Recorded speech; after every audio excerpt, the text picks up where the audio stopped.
بسم اللہ الرحمن الرحیم۔ اسلامک دنیا میں خوش آمدید۔ آج ہم حضرت ابراہیم علیہ السلام کے بارے میں ذکر کریں گے۔ حضرت ابراہیم علیہ السلام بابل یعنی موجودہ عراق میں تقریباً 2000 قبل مسیح میں پیدا ہوئے۔ وہ ایک مشرک معاشرے میں پلا بڑھا جہاں لوگ متعدد دیوتاؤں اور دیویوں کی پوجا کرتے تھے۔ تاہم ابراہیم کے والد آدر ایک بت تراش تھے جو ان بتوں کی پوجا کرتے تھے۔ جیسے جیسے ابراہیم بڑے ہوئے انہوں نے بت پرستی پر سوال اٹھانا شروع کر دیے اور آخرکار اسے رد کر دیا۔ اس نے محسوس کیا کہ صرف ایک ہی سچا خدا ہے اور وہ توحید پر یقین رکھتا ہے۔ اس نے اپنے والد اور برادری کو بت پرستی ترک کرنے پر راضی کرنے کی کوشش کی، لیکن اسے مزاحمت اور ظلم و ستم کا سامنا کرنا پڑا۔ حضرت ابراہیم علیہ السلام کے ایمان کی آزمائش اس وقت ہوئی جب خدا نے انہیں اپنے گھر اور خاندان کو چھوڑ کر کنعان موجودہ اسرائیل کی طرف ہجرت کرنے کا حکم دیا۔ اس نے عطیت کی اور اپنے بیوی سارہ اور بھتیجے لوط کو اپنے ساتھ لے گئے۔ کنعان میں حضرت ابراہیم علیہ السلام کو بہت سی مصیبتوں کا سامنا کرنا پڑا، جن میں قحط اور مقامی قبائل کے ساتھ تنازعات شامل ہیں۔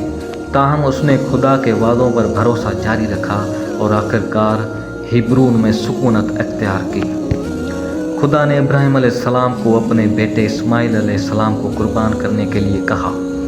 حضرت ابراہیم علیہ السلام اطاعت کرنے کو تیار تھا، لیکن خدا نے مداخلت کی اور متبادل قربانی کے طور پر ایک مینڈھا فراہم کیا۔ حضرت ابراہیم علیہ السلام کی کہانی اسلام میں اہم ہے کیونکہ وہ ایک خدا پر اٹل ایمان کا مظاہرہ کیا۔ خدا کے خاطر اپنے بیٹے کو قربانی کرنے کو تیار تھا۔ خدا کے احکامات پر اطاعت اور بھروسہ کا نمونہ تھا۔ انبیاء کا باپ سمجھا جاتا ہے بشمول اسماعیل، اسحاق اور یعقوب۔ اسلامی روایت میں ابراہیم علیہ السلام کو ایک صالح نبی اور توحید کے علامت کے طور پر تعظیم کیا جاتا ہے۔ ان کی میراث دنیا بھر کے مسلمانوں کو متاثر کرتی ہے۔ اللہ تعالیٰ اپنے ہر پیغمبر کو آزماتا ہے۔ اللہ تعالیٰ نے حضرت ابراہیم علیہ السلام کی آزمائش نمرود کے ذریعے کی۔ قدیم بابل میں بادشاہ نمرود نے اپنے آپ کو خدا قرار دیا تھا اور ہر ایک سے اس کی عبادت کرنے کا مطالبہ کیا تھا، لیکن حضرت ابراہیم علیہ السلام جو ایک نوجوان اور متقی توحید پرست تھے، اس نے تعمیل کرنے سے انکار کر دیا۔ جب بادشاہ کا سامنا ہوا تو حضرت ابراہیم علیہ السلام نے بے خوف ہو کر ایک خدا پر اپنے ایمان کا اعلان کیا۔ غصے میں آ کر بادشاہ نمرود نے اپنے سپاہیوں کو حکم دیا کہ حضرت ابراہیم علیہ السلام کو بھڑکتی ہوئی آگ میں پھینک دو۔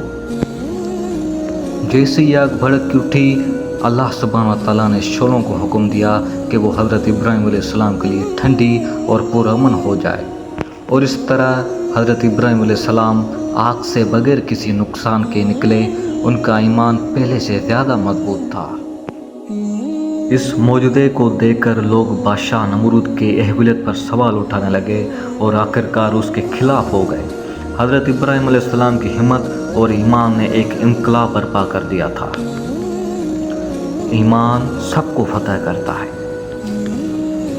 حضرت ابراہیم علیہ السلام کی کہانی ہمیں سکھاتی ہے کہ غیر متزلزل ایمان انتہائی مشکل مصیبتوں پر بھی قابو پا سکتا ہے۔